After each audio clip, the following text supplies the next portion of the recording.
Hi friends, ಇವತ್ತು special ಆಗಿ ಮಾಡ್ತಾ ಇದ್ದೀನಿ fish fry. Rolling and action.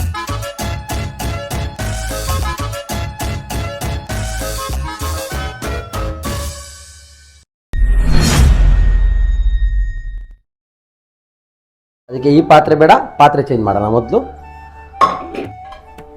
ಈ ಪಾತ್ರೆ ನಮಗೆ ಫಿಶ್ ಫ್ರೈಗೆ ಈಸಿ. ಆಲ್ರೆಡಿ ನಾನು ಮೀನನ್ನ 2-3 ಸಲ ವಾಶ್ ಮಾಡಿದ್ದೀನಿ. ಇವಾಗ ಇನ್ನೂ ಸ್ವಲ್ಪ ನೀರು ಹಾಕಿಡೋಣ. ಯಾಕೆಂದರೆ ಬೈಗೆ ಮೀನು ಯಾವಾಗಲೂ ಸ್ವಲ್ಪ ಜಾಸ್ತಿ ಸ್ಮೆಲ್ ಇರುತ್ತೆ. ಹಾಗಾಗಿ ನೀರು ಹಾಕಿ ಸ್ವಲ್ಪ ಉಪ್ಪು ಹಾಕಿಡೋಣ. ಯಾಕೆಂದರೆ ಮೀನು ಒಳಗಡೆವರೆಗೂ ಉಪ್ಪು ಹಿಡೀಲಿ ಅಂತ ಸ್ವಲ್ಪ ಉಪ್ಪು ಮಾತ್ರ ಹಾಕ್ತಾ ಇರೋದು. ಮತ್ತು ಇದನ್ನು ಸ್ವಲ್ಪ ಒಂದು ಸಲ ಮಿಕ್ಸ್ ಮಾಡಿ ಒಂದು 15-20 ನಿಮಿಷ ಇಟ್ಬಿಡಿ, ಆವಾಗ ಚೆನ್ನಾಗಿರುತ್ತೆ. ಇವಾಗ ಫಿಶ್ಶು 20 ನಿಮಿಷ ರೆಸ್ಟಿಗೆ ಇಟ್ಟಿದ್ದೀನಿ, ಉಪ್ಪೆಲ್ಲ ಚೆನ್ನಾಗಿ ಹಿಡೀಲಿ ಅಂತ. ಇವಾಗ ಅದರ ಮಧ್ಯದಲ್ಲಿ ನಾವು ಶುಂಠಿ ಬೆಳ್ಳುಳ್ಳಿ ಪೇಸ್ಟ್, ಫಿಶ್ಶಿಗೆ ಶುಂಠಿ ಬೆಳ್ಳುಳ್ಳಿ ಪೇಸ್ಟ್ ಹಾಕಿಲ್ಲ ಅಂದರೆ ಚೆನ್ನಾಗಿರಲ್ಲ. ಹಾಗಾಗಿ ಶುಂಠಿ ಬೆಳ್ಳುಳ್ಳಿ ಪೇಸ್ಟ್ ಹಾಕೋಣ. ಜಾಸ್ತಿನೂ ಹಾಕಬಾರ್ದು, ಚೆನ್ನಾಗಾಗಲ್ಲ. ಸ್ವಲ್ಪ ಎಷ್ಟು ಬೇಕೋ ಅಷ್ಟು ಶುಂಠಿ ಮತ್ತು ಬೆಳ್ಳುಳ್ಳಿ. ಒಂದು ಬೆಳ್ಳುಳ್ಳಿ ತೊಗೊಂಡಿದ್ದೀನಿ ನಾನು, ಯಾಕೆಂದರೆ ನನ್ನ ಹತ್ರ ಇವಾಗ 1.5 ಕಿಲೋ ಅಷ್ಟು ಶುಂಠಿ ಇದೆ. ಅದರದ್ದು ಫುಲ್ಲಾಗಿ ನಾನು ಸಿಪ್ಪೆ ತೆಗೆಯಲ್ಲ, ಏಕೆಂದರೆ ಬೆಳ್ಳುಳ್ಳಿಯಲ್ಲಿ ಫುಲ್ ಸಿಪ್ಪೆ ತೆಗೆದರೆ ಅದರಲ್ಲೂ ಒಂದು ಪರಿಮಳ ಇರುತ್ತೆ, ಆ ಪರಿಮಳ ಹೋಗಿಬಿಡುತ್ತೆ. ಹಾಗಾಗಿ ಅದನ್ನು ತೆಗೆಯಲ್ಲ.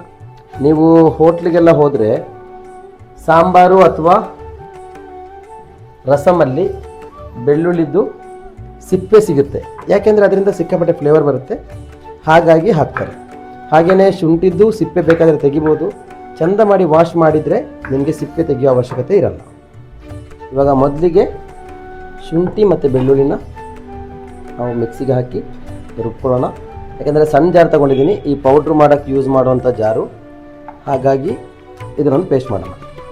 ಮಿಕ್ಸಿಯಲ್ಲಿ ರುಬ್ಬಬೇಕಾದ್ರೆ ಇದನ್ನು ಇನ್ನೊಂದು ಸಲ ರುಬ್ಬಬೇಕಾಗತ್ತೆ. ಇವಾಗ ಸ್ವಲ್ಪನೇ ಕ್ರಷ್ ಆಗಿದೆ. ಹುಳಿ ನೀರು, ಮೊದಲು ಹುಣಸೆಹಣ್ಣು 1 ಕಿಲೋ ಫಿಶ್ಗೆ ನಾನಿಲ್ಲಿ ಒಂದು 50 ಗ್ರಾಮ್ ಅಷ್ಟು ತಗೋತೀನಿ.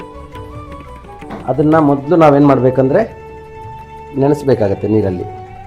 ಜಾಸ್ತಿ ನೀರು ಹಾಕೋದು ಬೇಡ, ಯಾಕೆಂದರೆ ಅದು ಒಂದು ಅರ್ಧ ಗಂಟೆ ನೆನೆಸಿಟ್ರೆ ಪಲ್ಪ್ ಥರ ಆಗುತ್ತೆ, ಆವಾಗ ಚೆನ್ನಾಗಿರುತ್ತೆ.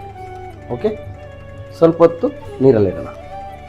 ಫಿಶ್ಶು ನಾವಿಟ್ಟು ಆಲ್ರೆಡಿ 1 ಅವರ್ ಆಗಿದೆ. ಇದನ್ನು ಮೊದಲು ನೀರು ಡ್ರೈ ಆಗಬೇಕು, ಅದಕ್ಕೋಸ್ಕರ ನಾನು ಸ್ಟೇನ್ ಮಾಡ್ತೀನಿ.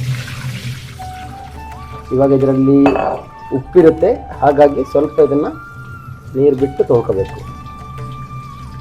ಒಳ್ಳೆ ಫ್ರೆಶ್ ಬೈಗೆ, ಹಾಗಾಗಿ ನೋಡೋದಕ್ಕೇ ಸಿಕ್ಕಾಪಟ್ಟೆ ಚೆನ್ನಾಗಿದೆ, ಫ್ರೆಶ್ ಆಗಿದೆ. ಹಾಗಾಗಿ ಇದನ್ನೊಂದ್ಸಲ ನೀರಲ್ಲಿ ತೊಳೆದಾಯಿತು. ಇವಾಗ ಇದನ್ನು ನೀರು ಹೋಗೋದಕ್ಕೋಸ್ಕರ ಸಪ್ರೇಟ್ ಮಾಡಿ ಇಡೋಣ. ಇವಾಗ ನೋಡಿ ಕರೆಕ್ಟಾಗಿ ಪಲ್ಪ್ ಥರ ಆಗಿದೆ, ಅಂದರೆ ಟೊಮೆಟೊ ಸಾಸ್ ಥರ ಇದೆ ನೋಡೋದಕ್ಕೆ. ಇಷ್ಟು ತಿಕ್ಕಾದರೆ ಮಾತ್ರ ಆ ಹುಣಸೆಹಣ್ಣಿದು ಹುಳಿ ಕರೆಕ್ಟಾಗಿ ಬಿಟ್ಟಿದೆ ಅಂತ ಅರ್ಥ. ಇದನ್ನು ಸ್ವಲ್ಪ ಸ್ಟೇನ್ ಮಾಡೋಣ. ಕೈಯಲ್ಲೇ ಮಾಡ್ಕೊಳ್ಳಿ, ಯಾಕೆಂದರೆ ಸ್ಟೇನರ್ಗೆಲ್ಲ ಹಾಕಿದರೆ ಆ ಹುಳಿಯಲ್ಲಿರೋದೆಲ್ಲ ಅಂಶ ಹೋಗ್ಬಿಡುತ್ತೆ. ಹಾಗಾಗಿ ಸ್ವಲ್ಪ ಸ್ಟೇನರಲ್ಲಿ ಮಾಡೋದು ಬೇಡ, ಕೈಯಲ್ಲೇ ಚಂದ ಮಾಡಿ ಹಿಂಡಿ ಅದರ ವೇಸ್ಟ್ ಮಾತ್ರ ತೆಗೆದು ಬರೀ ಪಲ್ಪ್ ಮಾತ್ರ ಹಾಕಿದರೆ ಸಾಕು, ಚೆನ್ನಾಗಿರುತ್ತೆ. ಇವಾಗ ಪಲ್ಪ್ ಹಾಕಿದ್ದೀನಿ. ಇವಾಗ ಇದಕ್ಕೆ ಸ್ವಲ್ಪ ಹುಣಸೆಹಣ್ಣು ನೀರು ಸೇರಿಸಿ ಶುಂಠಿ ಬೆಳ್ಳುಳ್ಳಿನ ಚಂದ ಮಾಡಿ ರುಬ್ಕೊಳ್ಳೋಣ. ಯಾಕೆಂದರೆ ಆವಾಗ ಬರೀ ಕ್ರಶ್ ಆಗಿರೋದು, ನೈಸ್ ಆಗಿಲ್ಲ. ಇವಾಗ ಇದನ್ನು ರುಬ್ಕೊಳ್ಳೋಣ. ಇವಾಗ ಮೊದಲಿಗೆ ನಾವು ಚಿಲ್ಲಿ ಪೌಡರ್, ಕಲರ್ ಬೇಕು ಅಂದರೆ ನೀವು ಕಾಶ್ಮೀರಿ ಚಿಲ್ಲಿ ಪೌಡ್ರ್ ಯೂಸ್ ಮಾಡ್ಬೋದು.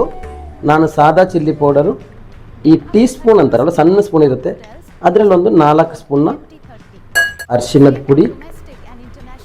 ಫಿಶ್ಶಿಗೆ ಯಾವಾಗಲೂ ಸ್ವಲ್ಪ ಸ್ಮೆಲ್ ಜಾಸ್ತಿ ಇರುತ್ತೆ, ಹಾಗಾಗಿ ಅರಿಶಿಣ ಪುಡಿ ಒಂದು 2 ಟೀ ಸ್ಪೂನ್ ಹಾಕೋಣ.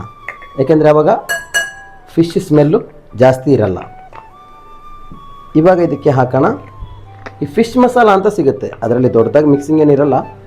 ಸ್ವಲ್ಪ ಕೊತ್ತಂಬರಿ ಪುಡಿ ಇರುತ್ತೆ, ಆನಂತರ ಸ್ವಲ್ಪ ಜೀರಿಗೆ ಪುಡಿ ಇರುತ್ತೆ ಅಷ್ಟೇ, ಬೇರೆ ಏನು ಸ್ಪೆಷಲ್ ಆಗಿರಲ್ಲ. ಮತ್ತು ಮೆಣಸಿನ ಪುಡಿ, ಫಿಶ್ ಮಸಾಲ ಒಂದು 2 ಸ್ಪೂನ್ ಹಾಕೋಣ. ಇವಾಗ ನೆಕ್ಸ್ಟ್ ಇದಕ್ಕೆ ನಾವು ಸ್ವಲ್ಪ ಸಾಲ್ಟ್ ಹಾಕೋಣ. ಯಾಕೆಂದರೆ ಮೀನಲ್ಲಿ ಆಲ್ರೆಡಿ ಸಾಲ್ಟ್ ಹಾಕಿದ್ದೀವಿ, ಹಾಗಾಗಿ ಜಾಸ್ತಿ ಬೇಡ. ಈ ಮಸಾಲೆಗೆ ಎಷ್ಟು ಬೇಕೋ ಅಷ್ಟು ಉಪ್ಪು ಹಾಕಿಕೊಂಡೆ ಇವಾಗ ಇದನ್ನು ಚಂದ ಮಾಡಿ ಮಿಕ್ಸ್ ಮಾಡ್ಕೊಳ್ಳೋಣ. ಇವಾಗ ಮಸಾಲೆ ರೆಡಿಯಾಗಿದೆ, ಫಿಶ್ಶಿದ್ದು ನೀರು ಫುಲ್ಲಾಗಿ ಹೋಗಿದೆ. ಇವಾಗ ನಾವು ಫಿಶ್ನ ಮಸಾಲೆ ಹಾಕೋಣ. ಇದರಲ್ಲಿ ನಾನು 2 ಟೈಪು ನಿಮಗೆ ಫಿಶ್ನ ತೋರಿಸ್ತೀನಿ. ಯಾಕೆಂದರೆ ಒಂದೇ ಮಸಾಲೆಯಲ್ಲಿ ಫಿಶ್ ತವಾ ಫ್ರೈ ಮತ್ತು ಫಿಶ್ ರವಾ ಫ್ರೈ. ಯಾಕೆಂದರೆ ರವೆ ಹಾಕಿದರೆ ಇನ್ನೂ ಚೆನ್ನಾಗಿರುತ್ತೆ.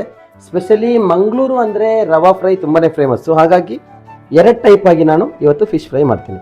ಇದು ಇದೇ ಮೀನಲ್ಲಿ ಮಾಡಬೇಕಂತ ಇಲ್ಲ, ಬೈಗಲ್ಲೇ ನಿಮಗೆ ಬಂಗಡೆ ಮೀನು ತಗೋಬೋದು ಅಥವಾ ಬೇರೆ ಯಾವುದೇ ಮೀನು ತಗೊಳ್ಳಿ. ಆದರೆ ಒಂದೇ ಮೀನಲ್ಲಿ ಒಂದೇ ಮಸಾಲೆಯಲ್ಲಿ 2-3 ಥರದ್ದು ಫ್ರೈನ ಮಾಡೋಕ್ಕಾಗುತ್ತೆ. ನಾವು ಇವಾಗ ಫಸ್ಟಿಗೆ ಮಸಾಲೆ ಹಾಕೋಣ. ಅಂದರೆ 2 ಟೈಪ್ ಫಿಶ್ ಫ್ರೈ ಮಾಡ್ತಾಯಿದ್ದೀನಿ. ಹಾಗಾಗಿ ಮೊದಲಿಗೆ ಮಸಾಲೆ ಹಾಕ್ಕೊಂಡೆ. ಮಸಾಲೆ ಹಾಕಿ ಚಂದ ಮಾಡಿ ಕೈಯಲ್ಲೇ ಮಿಕ್ಸ್ ಮಾಡಿ, ಇಲ್ಲ ಅಂದರೆ ಮಸಾಲೆ ಕರೆಕ್ಟಾಗಿ ಮೀನಿಗೆ ಹಿಡಿಯಲ್ಲ. ಈ ಸ್ಪೂನಲ್ಲೆಲ್ಲ ಮಾಡಿ ತೋರಿಸ್ಬೋದು ನಿಮಗೆ. ನೀವು ಸ್ಪೂನಲ್ಲಿ ಮಿಕ್ಸ್ ಮಾಡೋಕ್ಕೆ ಹೋದರೆ ಆ ಮೀನು ಒಳಗಡೆಗೆ ಮಸಾಲೆ ಕರೆಕ್ಟಾಗಿ ಹಿಡಿಯಲ್ಲ. ಹಾಗಾಗಿ ನಾನು ಯಾವ ಥರ ನಾವು ಮಾಡ್ತೀವೋ ಮನೆಯಲ್ಲಿ ಅದೇ ಥರ ನಿಮಗೆ ಸೇಮ್ ಟು ಸೇಮ್ ತೋರಿಸ್ತಾ ಇದ್ದೀನಿ. ಚಂದ ಮಾಡಿ ಇವಾಗ ಈ ಥರ ಮಿಕ್ಸ್ ಮಾಡಿಕೊಂಡೆ. ಇವಾಗ ಎಲ್ಲ ಮೀನಿಗೂ ಮಸಾಲೆ ಕರೆಕ್ಟಾಗಿ ಹಿಡಿದಿದೆ. ಸ್ಪೆಷಲಾಗಿ ಈ ಮೀನಿನ ಹೊಟ್ಟೆ ಒಳಗಡೆ ಈ ಭಾಗದಲ್ಲೆಲ್ಲ ಮಸಾಲೆ ಹೋಗಬೇಕು. ಹಾಗಾಗಿ ಮಸಾಲೆ ಜಾಸ್ತಿ ದಪ್ಪ ಇರೋದು ಬೇಡ, ಲೂಸ್ ಆಗಿರಲಿ, ಮೀಡಿಯಮ್ ಆಗಿರಲಿ. ಇವಾಗ ಮಸಾಲೆ ಚೆನ್ನಾಗಿ ಹಿಡಿದಿದೆ. ಇವಾಗ ಇದರಲ್ಲೇ ಯಾವ ಥರ ಫ್ರೈ ಮಾಡೋದು ಅಂತ ನಾನು ತೋರಿಸ್ತೀನಿ ಮುಂದಕ್ಕೆ. ಇದು ಮಸಾಲೆ ಹಾಕಿದ ನಂತರ ನಾವು ಒಂದು 15ರಿಂದ 20 ನಿಮಿಷ ಹಾಕಿ ಇಡಬೇಕು. ಯಾಕೆಂದರೆ ಆವಾಗಲೇ ಅದಕ್ಕೆ ಕರೆಕ್ಟಾಗಿ ಉಪ್ಪು ಹುಳಿಯೆಲ್ಲ ಸೇರೋದು. ಇವಾಗ ಮೊದಲಿಗೆ ಈ ಮಸಾಲೆನ ಬೇರೆ ಕಡೆ ಇಡ್ತೀನಿ. ಇವಾಗ ಪ್ಲೇಟ್ ತಗೊಂಬರ್ತೀನಿ. ಏಕೆಂದರೆ ನಿಮಗೆ ಇವತ್ತು ನಾನು ತೋರಿಸ್ತಾ ಇರೋದು ರವಾ ಫ್ರೈ ಮತ್ತು ತವಾ ಫ್ರೈ. ಇವಾಗ ಮೊದಲಿಗೆ ನಾವು ರವೆನ ಪ್ಲೇಟಲ್ಲಿ ಸ್ವಲ್ಪ ಈ ಥರ ಹಾಕಿಡೋಣ. ಯಾಕೆಂದರೆ ಪ್ಲೇಟ್ ತಾಗಬಾರ್ದು ಆ ಥರ. ಆನಂತರ ಇದಕ್ಕೆ ಇವಾಗ ನಾವು ಇದಕ್ಕೆ ಮತ್ತಿ ಅಂತಲೂ ಹೇಳ್ಬೋದು, ಬೈಗೆ ಅಂತಲೂ ಹೇಳ್ಬೋದು. ಮತ್ತು ನಿಮ್ಮೂರಲ್ಲಿ ಏನಂತಾರೆ ಅಂತ ನಂಗೆ ಅಷ್ಟೊಂದು ಗೊತ್ತಿಲ್ಲ.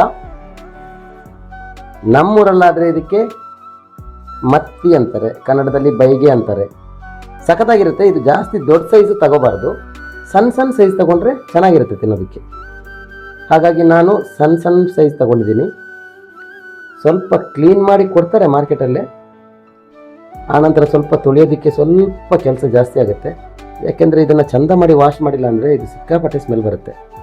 ಹಾಗಾಗಿ ಇದನ್ನು ನಾವು ಜಾಸ್ತಿ ಮಾಡೋದಕ್ಕೆ ಕಷ್ಟನೇ, ಆದರೆ ತಿನ್ನೋದಕ್ಕೆ ಸಖತ್ ಇಷ್ಟ ಆಗುತ್ತೆ.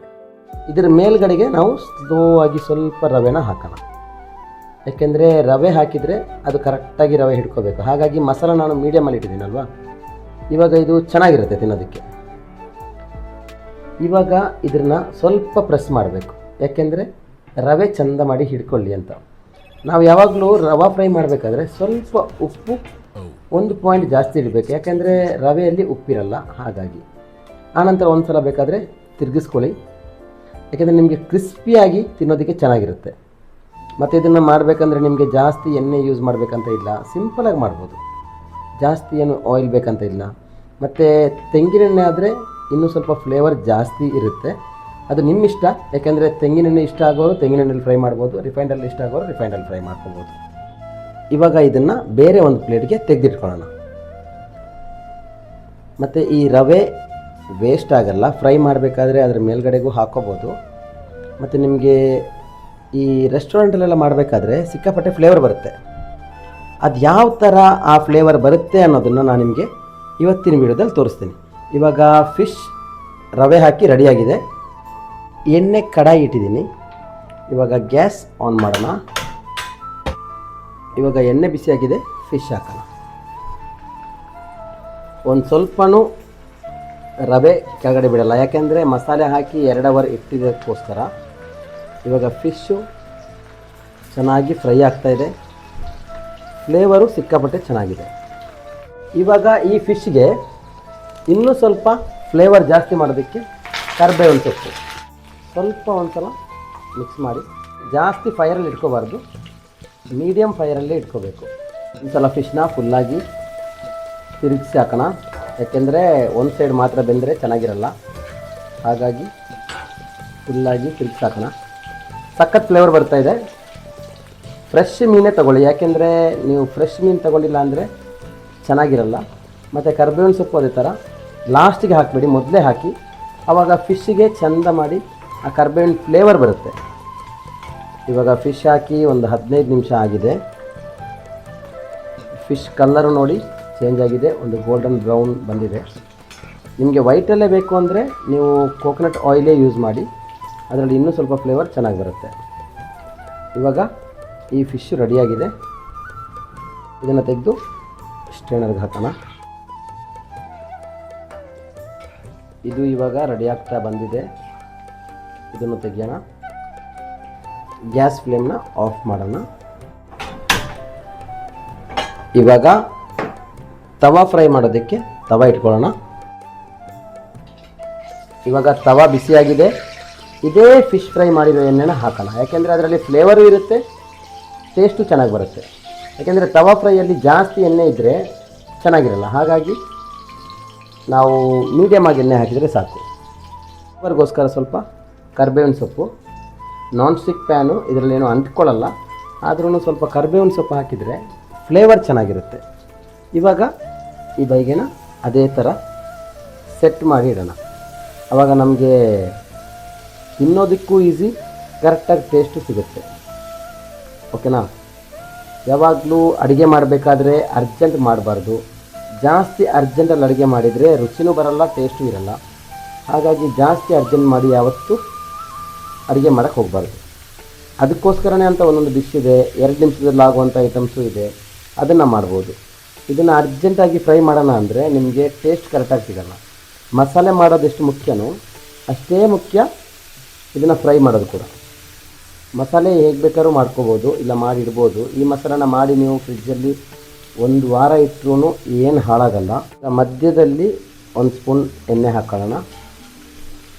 ಯಾಕೆಂದರೆ ಆ ಎಣ್ಣೆಯಲ್ಲಿ ಫಿಶ್ಶಿದ್ದು ಫ್ಲೇವರು ಚೆನ್ನಾಗೇ ಇದೆ ಮತ್ತು ಬೇಗ ಡ್ರೈ ಆಗುತ್ತೆ. ಯಾಕೆಂದರೆ ಇದು ಫಾಸ್ಟ್ ಫೈರಲ್ಲಿ ಮಾಡಬಾರ್ದು, ಮೀಡಿಯಮ್ ಫೈರಲ್ಲೇ ಮಾಡಬೇಕು. ಅದನ್ನು ಮಾತ್ರ ಸ್ವಲ್ಪ ಗಮನದಲ್ಲಿ ಇಟ್ಕೊಳ್ಳಿ, ಇಲ್ಲಾಂದರೆ ಅದು ಸೀದೋಗ್ಬಿಡುತ್ತೆ. ಹಾಗಾಗಿ ಮೀಡಿಯಮ್ ಫೈರಲ್ಲಿ ಮಾಡೋಣ. ಅದನ್ನು ಮಾಡ್ತಾನೆ ರವಾ ಫ್ರೈ ಟೇಸ್ಟ್ ಯಾವ ಥರ ಇದೆ ಅಂತ ನೋಡೋಣ. ಇದರದ್ದು ಮುಳ್ಳೇನು ತೆಗಿಬೇಕಂತ ಇಲ್ಲ, ಹಾಗೇ ತಿನ್ಬೋದು.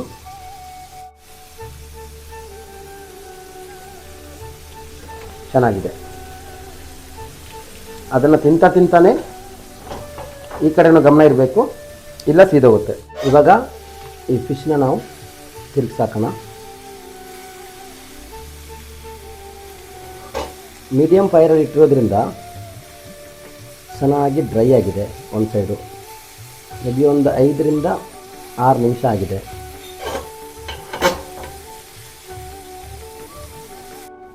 ಇವಾಗ ಫಿಶ್ ಫ್ರೈ ತಿರುಗಿಸಿ ಆಗಿದೆ. ಫಿಶ್ ಫ್ರೈ ರೆಡಿ ಆಯಿತು. ಒಂದು ಸ್ವಲ್ಪ ಫುಲ್ ಸ್ಲಿಮ್ಮಲ್ಲಿಟ್ಟು ಇವಾಗ ಆಫ್ ಮಾಡೋಣ. Fish fry ready ಆಗಾಯಿತು.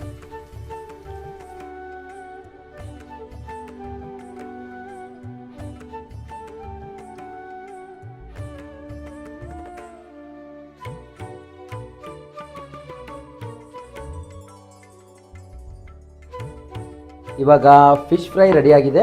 ಈರುಳ್ಳಿನ ಕಟ್ ಮಾಡ್ಕೊಳ್ಳೋಣ. ಯಾಕೆಂದರೆ ಫಿಶ್ ಜೊತೆ ಈರುಳ್ಳಿ ಮತ್ತು ಲಿಂಬೆಹಣ್ಣು ಒಳ್ಳೆ ಮ್ಯಾಚಿಂಗ್ ಆಗಿರುತ್ತೆ.